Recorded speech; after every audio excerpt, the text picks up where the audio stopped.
Hi friends, welcome back to my channel. ಇವತ್ತು ನಾನು ಕೆಸುವಿನ ದಂಟಿನ ಸಾರು ಮಾಡುತ್ತೇನೆ. ಕೇಸು ತೆಕ್ಕೊಳ್ಬೇಕು. ಇದನ್ನು ಈ ಥರ ಸಿಪ್ಪೆ ಎಲ್ಲ ಸೊಲ್ಕೊಂಡು ಈ ಥರ ಸಣ್ಣ ಸಣ್ಣದಾಗಿ ಕಟ್ ಮಾಡ್ಕೊಳ್ಬೇಕು. ನಂತರ ಪಚ್ಚೆಸಿಟ್ಕೊಂಡು ನೀರಲ್ಲಿ ನೆನೆಸಿಟ್ಕೊಳ್ಬೇಕು. ಇನ್ನೊಂದು ಪಾತ್ರೆಗೆ ಚೆನ್ನಾಗಿ ನೀರು ಹಾಕ್ಕೊಂಡು ಕುದಿಸ್ಕೊಳ್ಬೇಕು. ಇದಕ್ಕೆ ನಾವು ಪಚ್ಚೆ ಹೆಸರನ್ನು ಹಾಕ್ಕೊಳ್ಬೇಕು. ಚೆನ್ನಾಗಿ ಪಚ್ಚೆ ಹೆಸರು ಕುದಿಬೇಕು. ಚೆನ್ನಾಗಿ ಬೇಯಿಸಿದ ಮೇಲೆ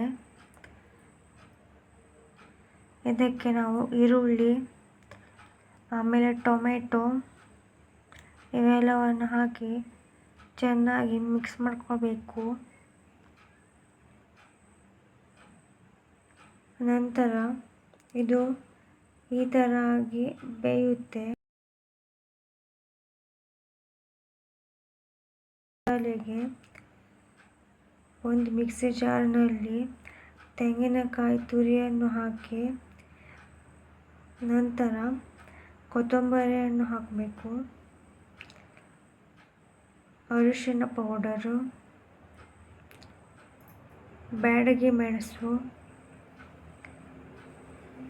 ನಂತರ ನೀರು ಇವೆಲ್ಲ ಹಾಕಿ ಚೆನ್ನಾಗಿ ರುಬ್ಕೊಳ್ಬೇಕು. ಈ ಥರ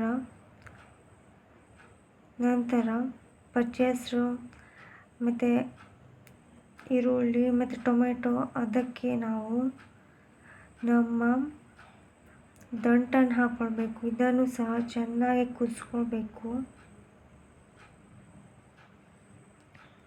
ಈ ಥರ ಇಲ್ಲಿ ನೋಡಿ, ಇದು ಚೆನ್ನಾಗಿ ಮಿಕ್ಸ್ ಮಾಡ್ಕೊಳ್ಬೇಕು. ಸುಮಾರಷ್ಟು ಬೆಂದಿದೆ ಫ್ರೆಂಡ್ಸ್, ಚೆನ್ನಾಗಿ ಎಲ್ಲ ಬೆಂದಿದೆ. ಇದಕ್ಕೆ ಈಗ ನಾವು ಮಸಾಲೆಯನ್ನು ಹಾಕ್ಕೊಳ್ಬೇಕು. ಇವೆಲ್ಲವನ್ನು ಚೆನ್ನಾಗಿ ಎಲ್ಲ ಮಿಕ್ಸ್ ಮಾಡ್ಕೊಳ್ಬೇಕು.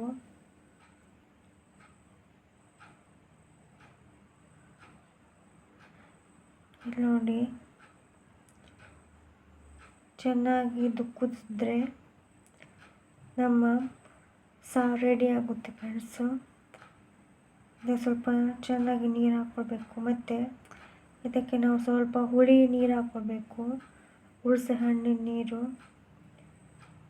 ಮತ್ತು ರುಚಿಗೆ ತಕ್ಕಷ್ಟು ಉಪ್ಪು ಹಾಕಿದ್ರೆ ನಮ್ಮ ಆಳು ದಂಟಿನ ಸಾರು ready friends. Thank you for watching.